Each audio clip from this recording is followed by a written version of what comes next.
colleague of mine, Dr. Watson. Un asesino en serie anda suelto. Sherlock, episodio 1. This is his hunting ground, right here in the heart of the city. En miniseries TNU. You're an idiot. No, don't be like that. Practically. Oh, I am playing. I'm a consulting detective. The only one in the world that invented the job. What does that mean? It means when the police are out of their depth, which is always, they consult me. Jueves 15 de agosto a las 21. You're the cabbie. Bueno, qué lujo, qué placer. La segunda temporada de Campo de Juego arrancó, profe, con todo. Sí, además les cuento, el próximo viernes invitados de lujo y el invitado conductor que analiza y critica todo lo del programa. Tendremos un informe sobre los pases puentes, esa cosa tan rara de grandes jugadores que pasan por un equipo pequeño del fútbol uruguayo y terminan jugando en otro lado del mundo. Además, uruguayos que juegan a la paleta. Una historia más en el deporte en Uruguay. Bueno, yo por lo menos no sabía que Darío Uríaco, el árbitro, había sido jugador de fútbol y que había además viajado a Italia para jugar a un equipo. Muy bien, esto es algo de lo que tendremos en Campo de Juego. Ya sabe, hay esto y mucho más. Campo de Juego, viernes a las 22:30.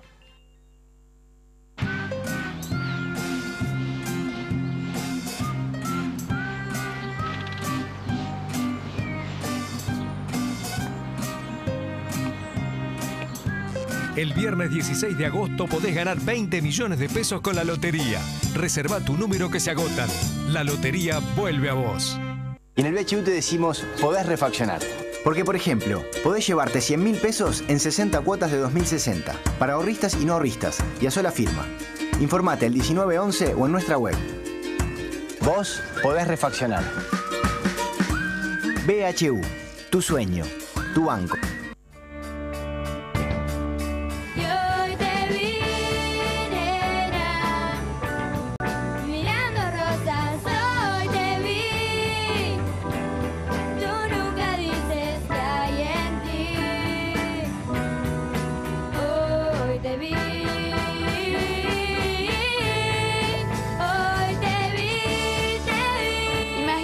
Es el primer paso para cambiar el mundo. Descubrimos juntos. Presenta ANCAP, Uruguayos haciendo el futuro Uruguay.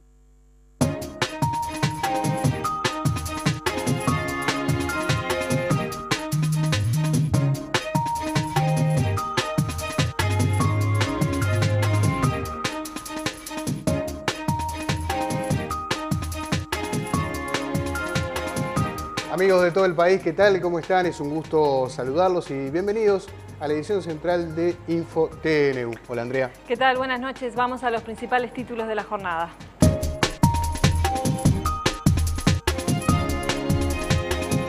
La Cámara de Diputados aprobó los artículos de la rendición de cuentas que otorgan el aumento de 3% para salarios en educación pública. Asumió el nuevo presidente de Paraguay, Horacio Cartes, y se prepara para reingresar al Mercosur. El presidente José Mujica participó de los actos de asunción. La presidenta de Antel cuestionó el dictamen del Tribunal de Cuentas y sostiene que es inconstitucional la participación de la empresa en la construcción del Antel Arena y dijo que el proyecto va a seguir. 2 personas declararon ante la justicia por los disturbios durante la marcha de los mártires estudiantiles.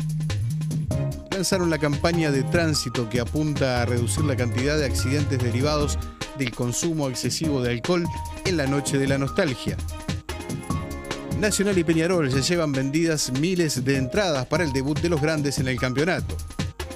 Más de 500 muertos y miles de heridos en Egipto por la violenta represión a raíz del enfrentamiento entre partidarios del expresidente Mursi y fuerzas policiales.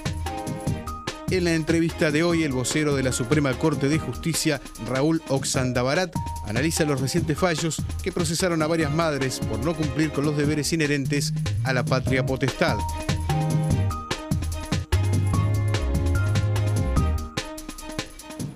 La Cámara de Diputados culminó en esta jornada el tratamiento del proyecto de rendición de cuentas en una sesión marcada por un intenso debate parlamentario. Sí, y finalmente se aprobó el 3% para la ANEP, los recursos para ASI también, para la creada Universidad Tecnológica del Uruguay. Ahora el proyecto pasa al Senado. Bien, vamos a votar a esto. La oposición política criticó la gestión de la Administración de los Servicios de Salud del Estado y recordó que a pesar de haberse votado un mayor presupuesto para ACE, ha aumentado, entre otros aspectos, la mortalidad infantil. Finalmente se votaron los 338 artículos del proyecto de rendición de cuentas del Poder Ejecutivo, cuando todo hacía pensar que los artículos de la educación iban a ser los más polémicos dentro de la Cámara de Representantes. Cuando se votó el presupuesto de ACE en la tarde de este jueves, se registró una fuerte polémica entre representantes del Partido Colorado y del Frente Amplio. Y se creen que diciéndonos que gestionamos mal, nos van a convencer y van a convencer a la gente. Convenzan a la gente, convénzala, porque todavía no lo tienen convencido. La gente... Presidenta, la gente todavía nos tiene confianza. La gente todavía nos tiene confianza. ¿Por qué? Porque ve que los gurises pueden ir a la escuela. Porque ve que los gurises tienen acceso a la enseñanza pública. Porque no será tan buena como nosotros queremos. Porque nadie más que nosotros quiere una enseñanza buena acá. Nadie más que nosotros quiere una salud buena acá. Pero todo tiene su límite. ¿Quién les dijo que eran buenos gestores? Si eran tan buenos gestores, ¿por qué la gente no los volvió a votar? ¿Por qué la gente no los volvió a votar? Hablan para quien quiero. Pero si quiere hablamos de otro tema donde son peores gestionando, que es la inseguridad, donde campea, donde todos los días tenemos un nuevo muerto. ¿O no se han dado cuenta que en esos son malos, que tienen 7 veces más de presupuesto? Y somos víctimas permanentemente de la delincuencia. ¿No se dan cuenta? ¿No se han dado cuenta que son incapaces de gobernar? Y le dije y le voy a reiterar, son malos gestionando la educación, son malos gestionando la salud y son peores gestionando la inseguridad. Capaz no le quedó claro, no me interesa lo que diga la gente. Estas expresiones del legislador colorado generaron la reacción de la bancada oficialista. Tras la polémica, el diputado Ami aclaró sus dichos. Decía que a mí no me interesa lo que diga la gente frente amplista y todo otro segmento de la población que sostiene una postura totalmente diferente a la que ellos plantean, reclamándonos permanentemente lo que estamos planteando. O ese segmento de la gente para ustedes no importa, solamente importa lo que ustedes los votan. El proyecto del Ejecutivo pasará ahora a la Cámara de Senadores para su sanción definitiva. Como decía nuestro compañero Juan Carlos Yacosa, pasado el mediodía, la Cámara de Diputados aprobó con los votos de 70 legisladores los artículos de la rendición de cuentas que otorgan el 3% de aumento para salarios de la educación pública. Luego de un extenso debate, la Cámara de Diputados aprobó a las 14 horas por 70 votos el articulado de la rendición de cuentas que otorga el 3% para salarios de la enseñanza pública. Nuestra educación pública ha perdido calidad. Y como ha perdido calidad, nuestra democracia pierde calidad con ella. Y eso es obra también del Frente Amplio. Hay que decirlo. La reforma del doctor Tabaré Vázquez nos introdujo en un camino que algún día admitirán hay que desandar. Plata hay, Presidenta. No es que no hay plata. Hay otras prioridades. Tendrán todos sus derechos porque han ganado el gobierno. Tienen todo el derecho a hacer lo que quieran. Pero lo que no lo pueden decir es que eso está bien, cuando les hemos mostrado que está mal. Entonces, si podemos perder en el año 2012 500 millones de dólares, pues caramba, podríamos cuadruplicar el presupuesto del Mides, que es de 120 millones de dólares. Entonces, esa es la realidad. Esto no es política electoral. Esto no es política, es simplemente el análisis frío y coherente de lo que nos presenta el gobierno. Yo acá no he inventado ningún número. El oficialismo afirmó que hubiese sido mejor otorgar más dinero, pero no se pudo. Por supuesto que nos hubiera gustado hoy dar mucho más. Tampoco se nos considere que somos los grandes sotarios del sistema político.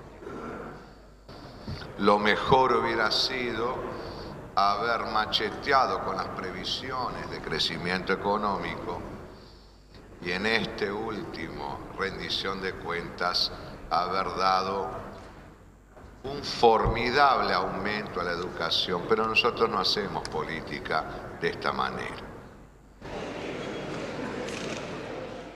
Y esta votación se ha dado en el marco de varias movilizaciones. Como ya estaba previsto, una serie de movilizaciones y paros se están realizando para reclamar las pautas salariales previstas en el texto de rendición. Los profesores de Montevideo agremiados en ADES comenzaron ayer paro por tiempo indeterminado. En tanto, los funcionarios de UTU agrupados en AFUTU llevan adelante hoy un paro de 24 horas y resolvieron un nuevo paro también de 24 horas con ocupación del local central el próximo lunes 19 de agosto. Por su parte, los maestros agremiados en ADEMU están reunidos a esta hora en asamblea en el Palacio Sudamérica para resolver los pasos a seguir en este conflicto. Y según el Consejo de Primaria, se perdieron por estos paros 12 días de clase que serán recuperados sin extender la finalización de los cursos. El Codicen ya dio instrucciones para que se recuperen las clases perdidas en primaria durante este año lectivo.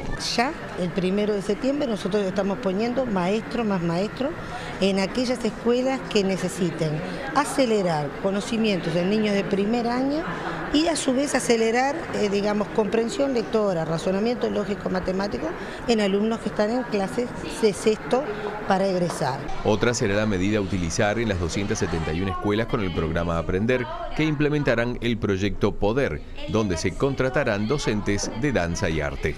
Y un maestro, entre comillas, experto, que sepa mucho de enseñanza, la lectura, la escritura, va a hacer quiebres de grupos.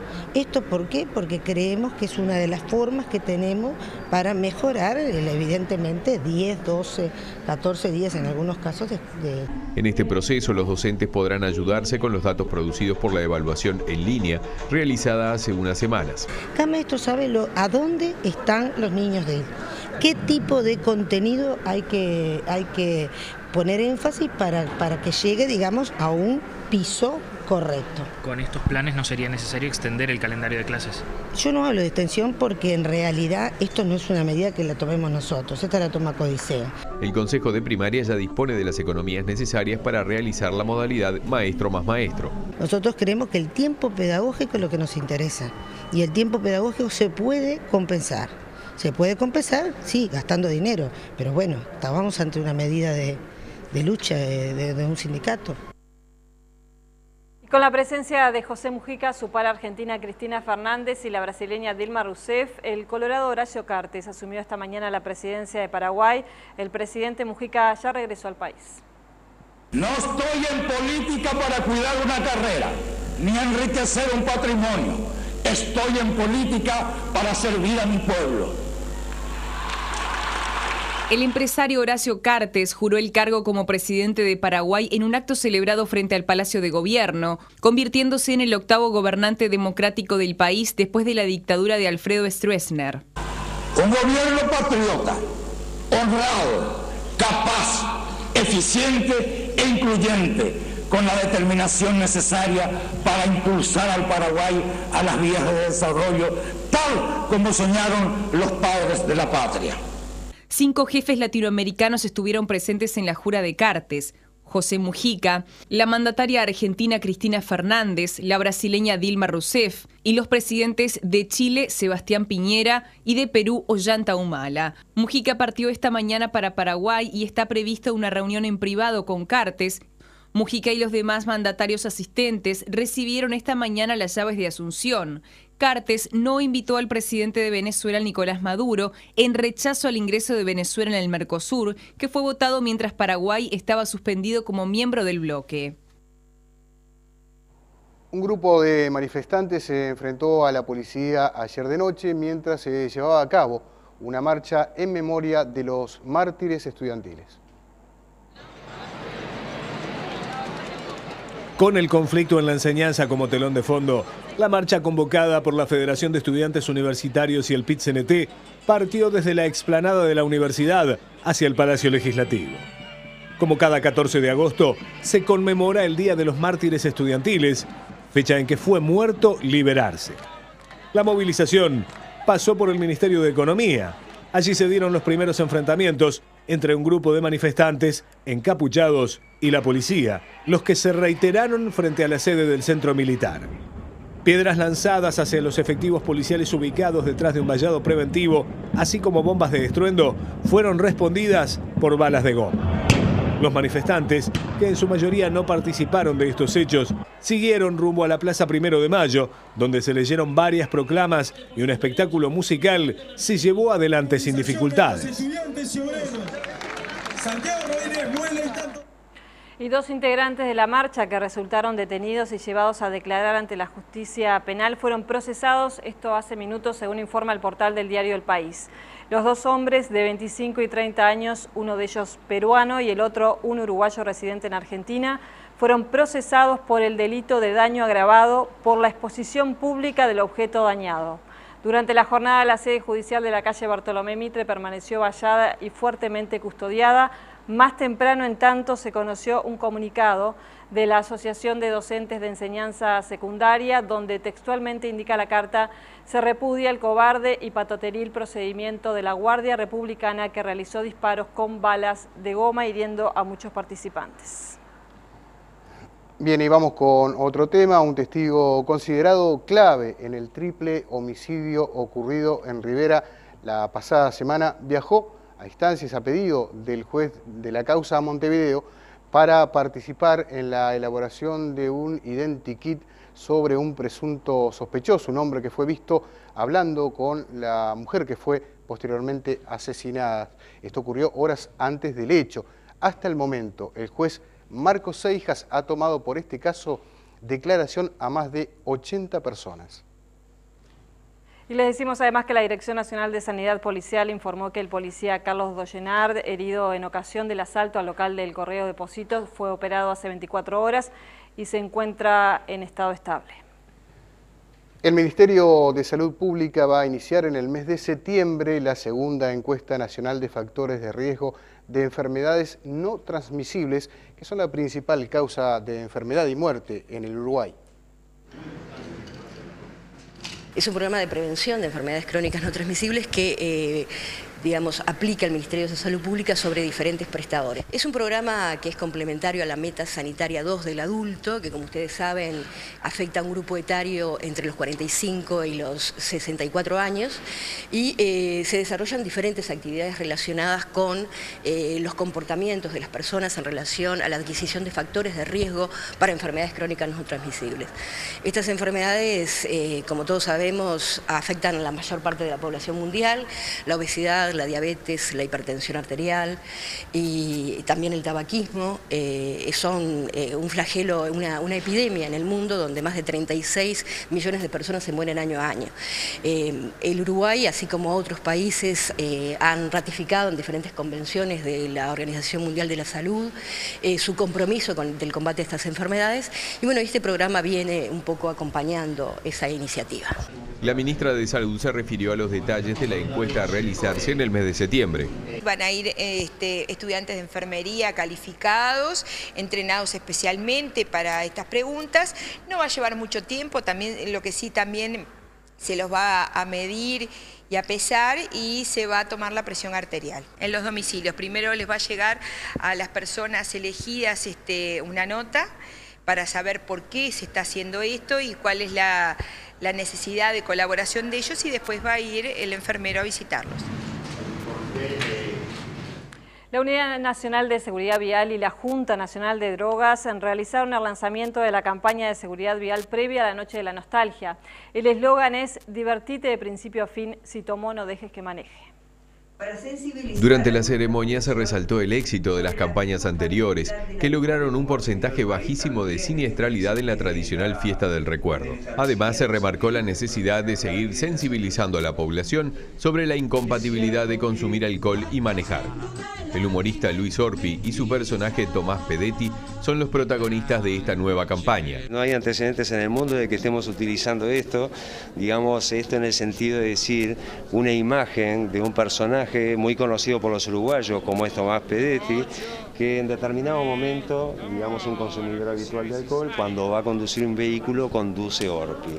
Y creo que ese es el mensaje, decir, bueno, cuidarnos entre todos, que el que toma alcohol no conduzca vehículos, que si tomó alcohol y va a conducir vehículos, los amigos, los familiares, los que están en la barra, sean lo suficientemente lúcidos como para decir, no, pará, vos no manejes, dejá que manejo yo. Si uno mira lo que son los informes mundiales de seguridad vial y de siniestralidad vial asociada al alcohol, Uruguay está en una posición muy buena, porque ha bajado de un 20% en el año 2007 de espirometrías positivas en siniestros de tránsito a un 5% de espirometrías positivas a 0,3. Aquel 20% era 0,8. Por lo tanto, los resultados están siendo muy positivos.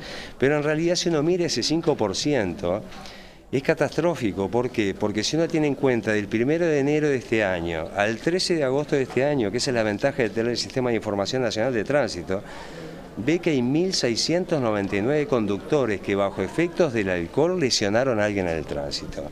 Esos son 8 alcoholizados al día que lesionan a alguien en todo el país. Y eso se da fundamentalmente los fines de semana, sábados y domingos.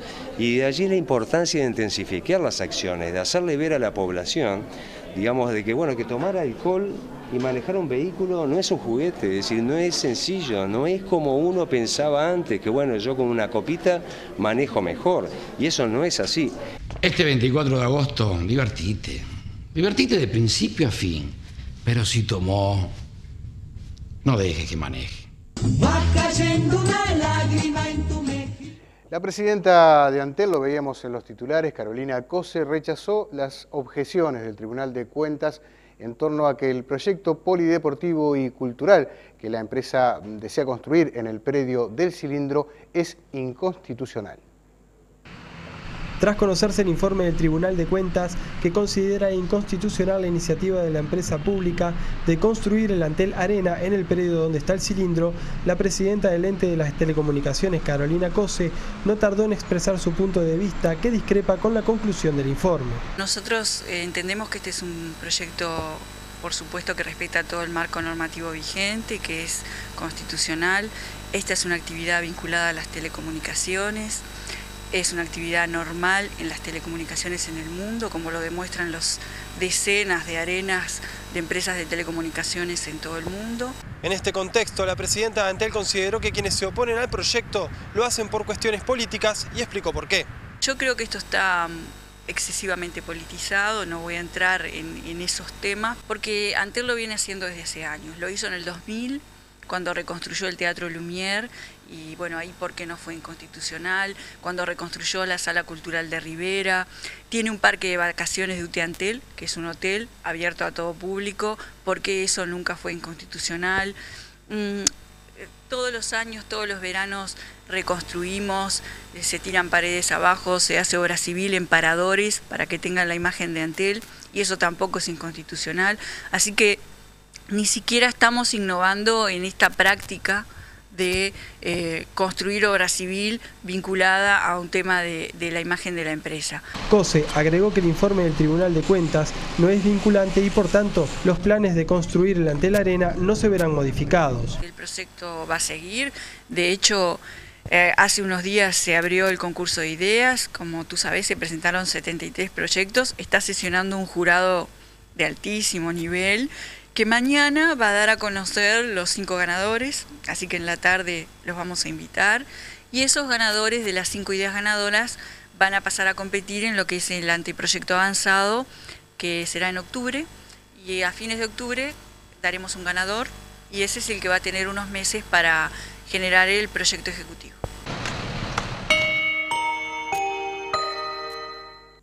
El Poder Ejecutivo pretende reducir el dinero efectivo en circulación para desestimular la delincuencia. La idea es promocionar políticas de inclusión financiera y subsidiar el arrendamiento de equipos de lectura de tarjetas de crédito y débito para los comercios. El gobierno evalúa extender a las actividades de distribución de mercaderías en los comercios el subsidio del arrendamiento de equipos de lectura de tarjeta de crédito o débito, con el objetivo de disminuir la circulación de dinero en los locales comerciales y así desalentar la delincuencia. El subsecretario de Economía, Alejandro Antonelli, confirmó que esta iniciativa se piensa implementar junto a otras medidas de inclusión financiera. Se comienza con determinadas actividades, ¿no? Muchas de ellas que tienen que ver inclusive con transferencias del propio gobierno, facilita el manejo, ya hay algunos ejemplos de eso, y bueno, se trata de seguir sobre ese camino. Es una etapa más para seguir manejándonos con un dinero mucho más accesible y que va a tener otras formalidades a resolver. Según Antonelli, la puesta en marcha de estas iniciativas demorará un tiempo. Hay dos tipos de problemas. Uno que tiene que ver con el propio, con la parte del formato para resolverlo, que hay que integrar muchos sistemas, ¿no? Que es un tema nada sencillo. Y después siempre hay algunos elementos formales que hay que resolver, hay que aplicar, modificar un sistema que está en funcionamiento para adaptarlo a la nueva realidad. Ya a esta altura hay una necesidad de que esto surja lo más rápido posible. Por eso le digo, a veces se retrasan un poco estas cosas, porque esos detalles que hay que ajustar a veces no son menores, pero estamos hablando de meses. Entre las medidas de inclusión financiera que impulsará el Ministerio de Economía, se destaca el estímulo a las transferencias bancarias y también se obligará a pagar los alquileres a través de la cuenta del propietario, mientras que las facturas de UTE y OCE y cualquier transacción mayor a los $5.000 deberán abonarse a través de medios electrónicos. El dólar cerró hoy a 21,906 pesos, sumando su cuarto día de suba consecutiva y de esta forma alcanzó el valor más alto desde julio del año pasado. La información económica la aporta, como siempre, el Instituto Uruguay 21. Vemos ahora la cotización de las principales monedas. La cotización de la moneda es una presentación del Banco República, el banco del año. Subió el precio del dólar, que en la compra cerró a 21.60 y en la venta a 22.15. También subió el dólar interbancario billete a 21,906. Bajó el peso argentino, 2.05.305. Se mantuvo sin variantes el real, 8.45.995. Y el euro billete, mientras tanto, subió 28.65 en la compra, 29.75 en la venta. La unidad indexada al alza, 2,6374.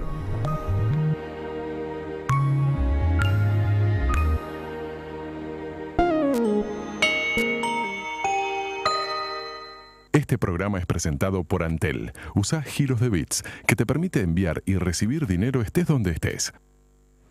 Y en Egipto ya son al menos 525 las personas que murieron en la sangrienta represión desatada en estos días contra partidarios del depuesto presidente Morsi.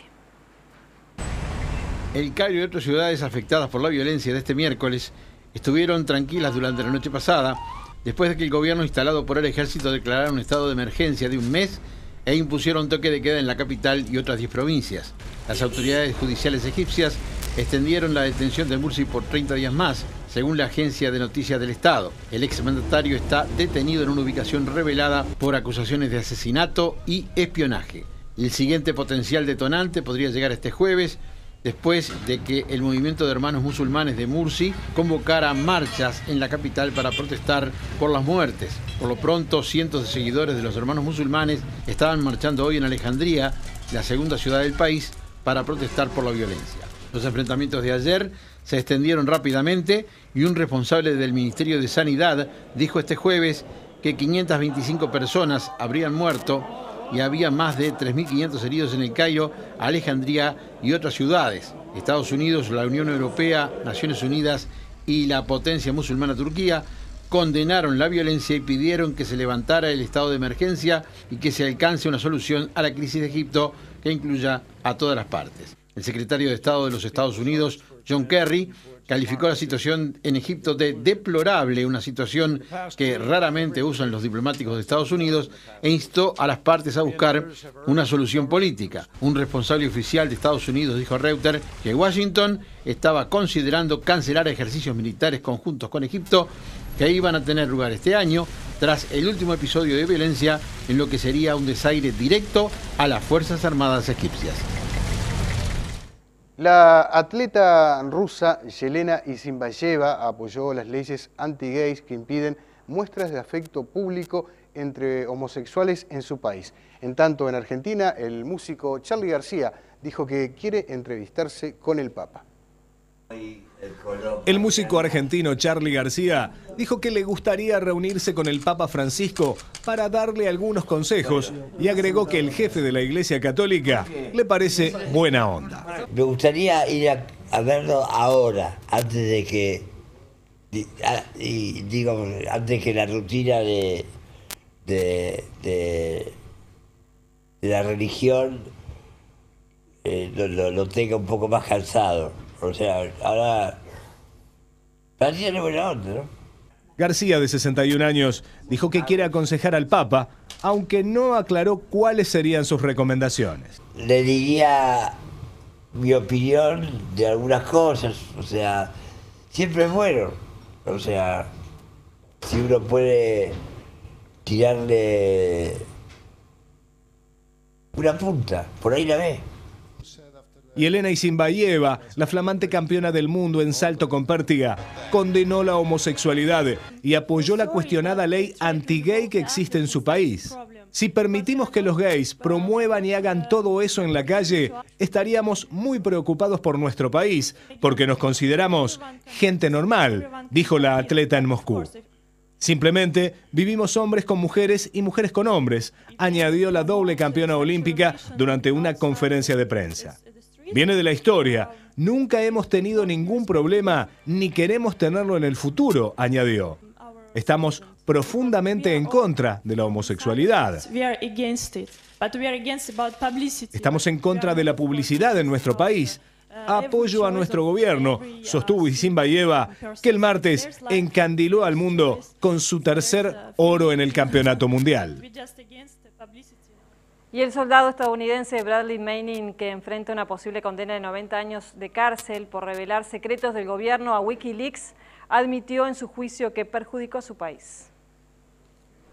El soldado Bradley Manning ha pedido perdón por sus acciones y reconoció que la filtración de documentos secretos diplomáticos y militares a Wikileaks, la mayor de la historia de Estados Unidos, perjudicó los intereses de su país. Su declaración de este miércoles fue la primera que realiza desde el pasado mes de junio, cuando se inició su proceso, y con ella, el soldado pretende obtener clemencia de la juez militar encargada del caso para rebajar su condena. El uniformado, de 25 años, se enfrenta a una pena máxima de 90 años de prisión por 20 cargos de espionaje, robo de propiedad del gobierno, fraude informático y otras violaciones del Código Militar, de los que fue encontrado culpable el 30 de julio. La magistrada lo absolvió del delito más grave que pesaba sobre él, el de ayuda al enemigo, que le acarreaba cadena perpetua.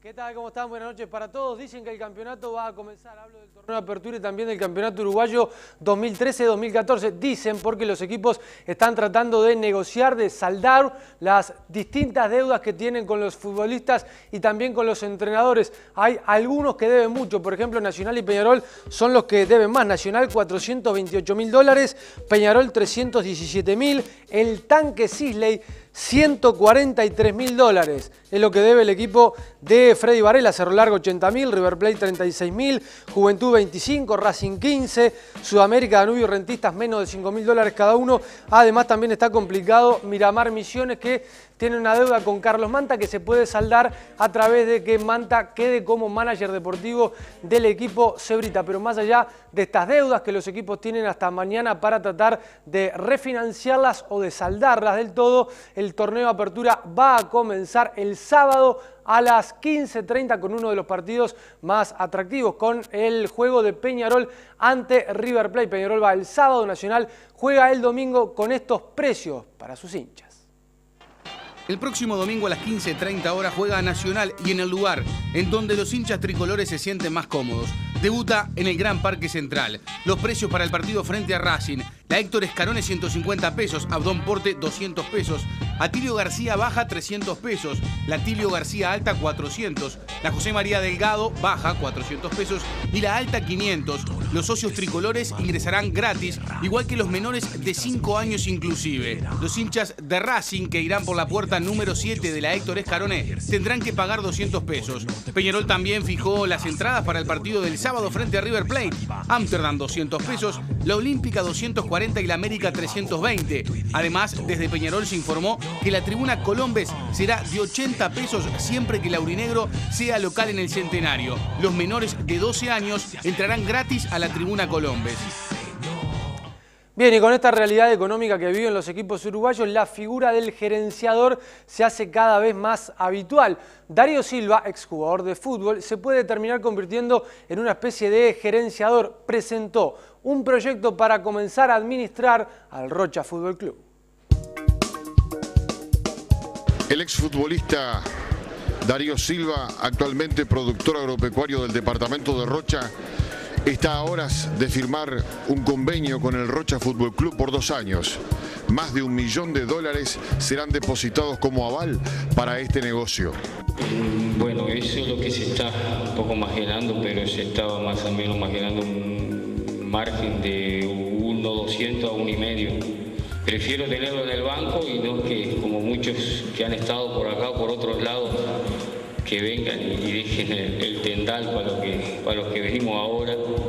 2 empresarios españoles, un mexicano, serán la cara visible de este grupo empresarial que se hará cargo del equipo profesional del departamento de Rocha. Aquí de política no se habla aquí. La política es el fútbol y la gente joven, más que nada, que va a disfrutar del deporte en sí. Desde Rocha, Fernando Mego, InfoTNU. Bien, y en Peñarol se vuelve a destapar la olla de los problemas. Nos distrajeron por un rato largo con la gira por Europa y también con la Copa Sudamericana, pero todo volvió a la normalidad. Hay un serio problema interno en la sanidad de Peñarol. Entre ellos no se hablan. Hablo del doctor Pagano con el doctor Alfredo Rienzi, y el que por ahora paga los platos rotos es el kinesiólogo Germinal López. Bien, la interna de Peñarol está bastante complicada, bastante compleja, porque los médicos no se hablan. El único que fue a declarar sin abogado es Germinal López. Cuesta entender que una institución tan seria como Peñarol no le haya ofrecido una defensa al kinesiólogo. Es el único suspendido preventivamente en el caso del dopaje de Darío Silva. Los médicos de Peñarol, Rienzi y Pagano, van a concurrir el próximo martes a la audiencia con sus abogados. Hablo de Otati y de Barrera, mientras que Germinal López tiene 10 días para tratar de hacer sus descargos a la sanción, que por ahora no tiene fecha. Es preventiva la suspensión al kinesiólogo Germinal López. Hablemos de fútbol, vamos a ver rodar la pelotita, porque hay que tomar como referencia a Venezuela, más allá de que Uruguay hoy está quinto en las eliminatorias, comparte el mismo puntaje que la selección vinotinto, pero claro, Venezuela tiene un juego más que la selección uruguaya en la eliminatoria. De todas formas, hay que repasar lo que hace el equipo de César Farías, que empató en el amistoso 2-2 con Bolivia. Fue en Venezuela el juego. A los 16 minutos, Joseph Martínez ponía el primer gol del partido. Rudy Cardoso a los 18, golazo, de los más lindos que tuvo la fecha FIFA. La pelota al ángulo y era el 1-1. José Luis Chávez a los 71 va a poner el segundo para la selección boliviana. Y Orozco a los 84 va a poner el empate para el equipo venezolano. Bien, vamos a finalizar el encuentro deportivo con la atractiva jornada en el Mundial de Atletismo con 6 finales. Colombia consiguió su primera medalla de oro en el Mundial de Atletismo. La antioqueña Caterine Ibargüen logró 14.85 en el segundo intento y fue primera en triple salto largo. El keniata Ezequiel Kemboi logró el tricampeonato mundial en los 3.000 metros con obstáculos. En Moscú, y con un tiempo de 8.06.01, demostró a los 31 años ser de los mejores de la historia. Susan Jejnova ganó los 400 metros con vallas al lograr un registro de 52.83. La checa, bronce en Londres 2012, consiguió su mejor marca de la temporada. Entre los hombres, y con final cerrado, el trinitario Gordon ganó el oro en una competencia extenuante. La victoria fue por una centésima sobre el norteamericano Michael Tensley. El centroamericano paró el crono en 47.69. El ucraniano Bogdan Bondarenko fue oro en salto alto al pasar por sobre el listón a 2.41 m, marca que también había conseguido a mitad de año en Suiza. La atleta sueca de origen etíope, Abeba Aregawi, ganó la medalla de oro en la final de los 1.500 metros femeninos. Aguerawi, que fue autorizada a correr por Suecia el pasado mes de diciembre, marcó un tiempo de 4.02.67.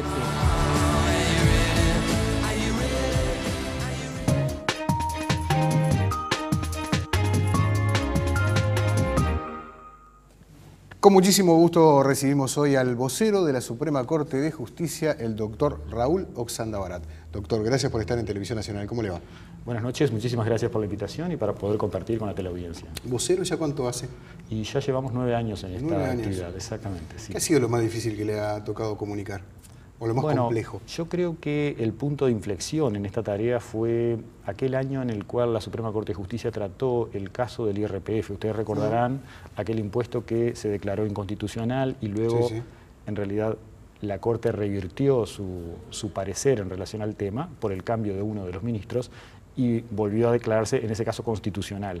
Fue muy complejo tratar de explicar a la ciudadanía el funcionamiento del sistema de justicia en una situación tan específica como esa, y bueno, fue una prueba de fuego, un desafío, lo hice con mucho gusto y creo que me dio mucho oficio poder haber sorteado con relativo éxito esa dificultad. Un vocero muy requerido por nosotros los periodistas y que realmente cumple con su trabajo, así que mucho lo agradecemos. Antes de entrar en el tema central, me gustaría ir a un tema de las últimas horas relacionado con el procesamiento, los 2 primeros de jueces de faltas. Sí, concretamente, ¿cuál es la tarea de un juez en este sentido? Bien, antes que nada señalar que los juzgados de faltas existen desde hace muchos años. Ocurre que en los últimos años, en razón del incremento de trabajo en materia laboral, esto es con la ley de abreviación de juicios laborales, la Corte entendió que debía cambiar un poco las piezas, suprimió los juzgados de faltas y con esos juzgados de faltas creó 2 nuevos juzgados laborales. Esa es la razón por la cual por unos años los juzgados de faltas no existieron, las faltas eran juzgadas por los jueces penales y en el interior del país por aquellos jueces penales, jueces letrados que tuvieran competencia en materia penal. Pero naturalmente la demanda de trabajo de los jueces penales hacía que prácticamente no hubiera procesamientos por faltas. Claro. El Estado revió esta situación, entregó más, en el mensaje presupuestal, entregó más presupuesto para que el Poder Judicial pudiera restaurar esos 2 juzgados de faltas. Esto ocurrió hace mes y medio, 2 meses.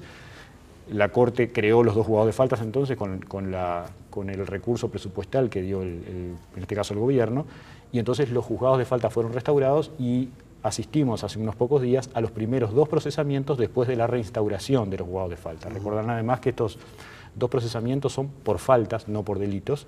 Las faltas son delitos menores, o sea, delitos de menor jerarquía, que en este caso se castigan con sanciones que son multas. Vandalismo a un contenedor y en un caso vandalismo a un grafitis. Contenedor y en el otro haber pintado la pared. Increíblemente, la persona pinta la pared de su propio complejo habitacional, es decir, donde él vivía, pintó la pared, lo habían refaccionado, estaba nueva la pared, y él, esta persona con un grupo de personas decide pintar sobre esa pared nueva, se hace la denuncia, lógicamente se llevan adelante las indagatorias y se logra reunir elementos suficientes de prueba para poder procesar a esta persona por ese delito concreto.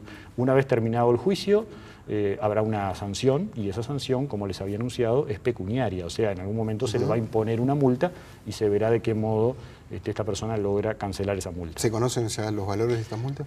No, eso en realidad lo decide el juez al final. Lo que sí está establecido en el tipo penal es justamente un mínimo y un máximo, que en este momento no lo recuerdo, no importa.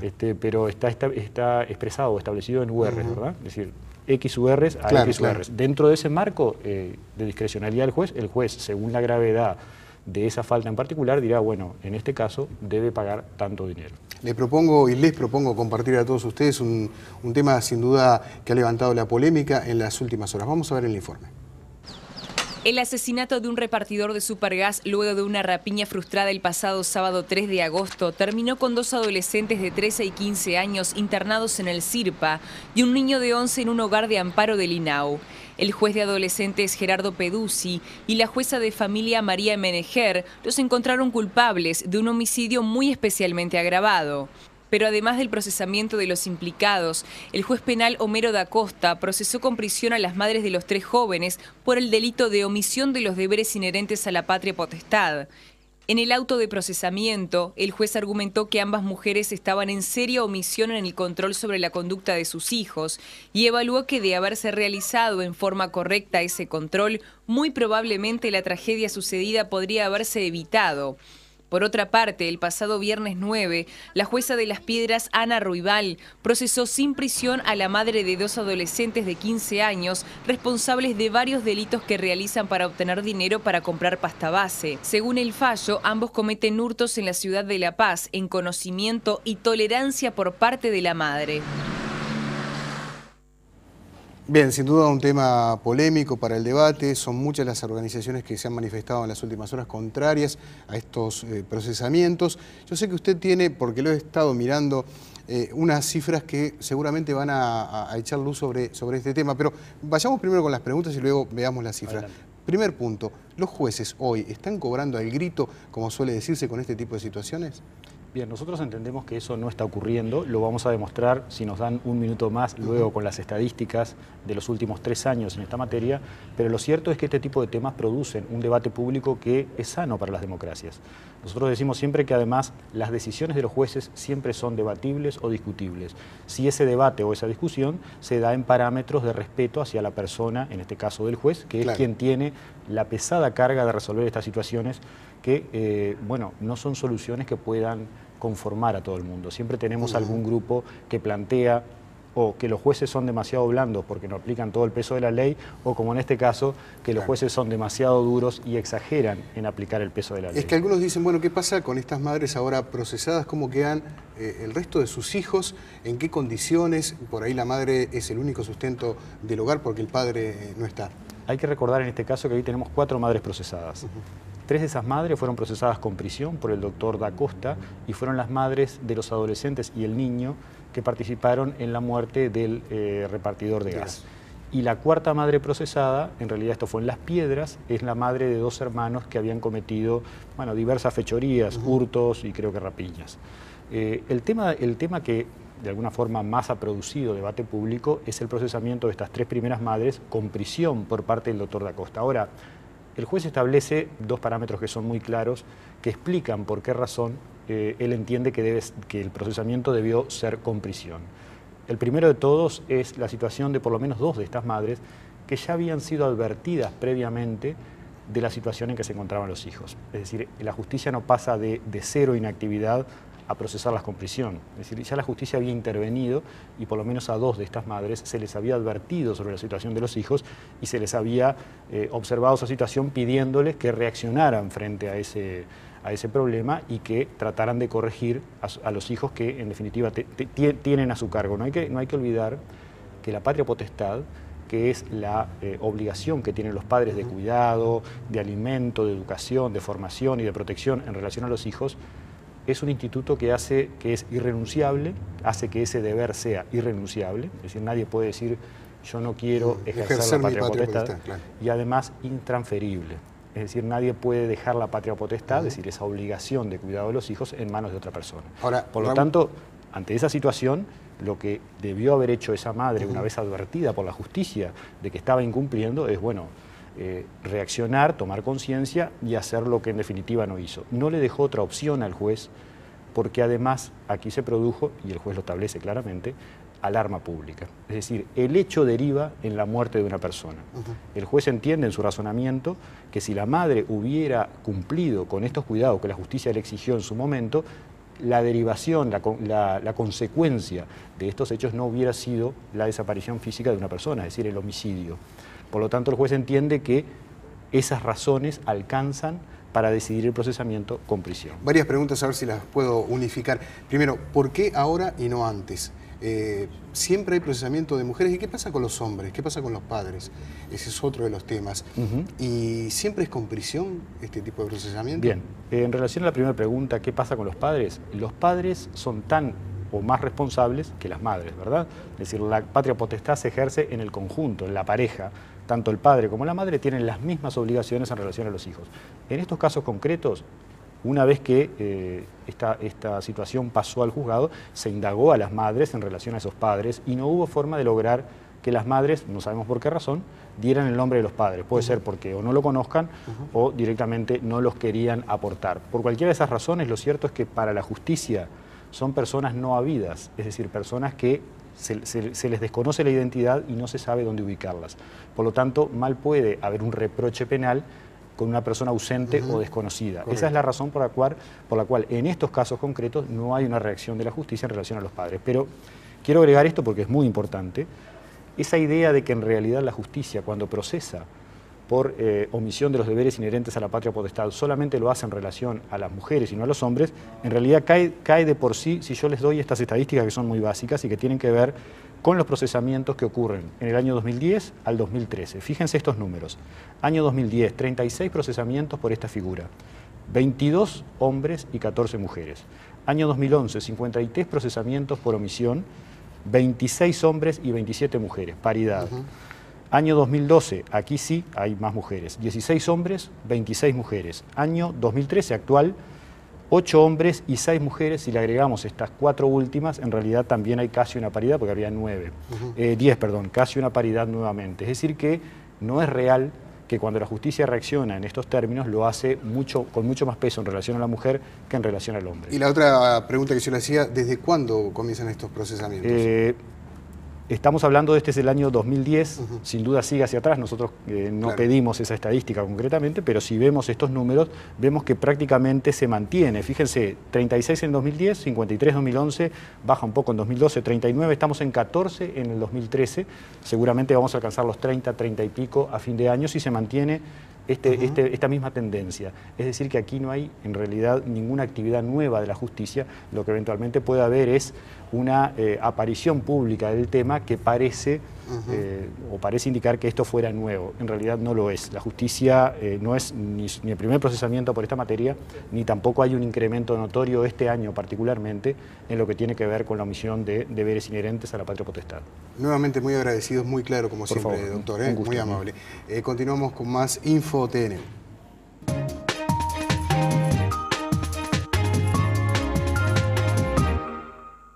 Vemos ahora el pronóstico del tiempo de Nubel Cisneros.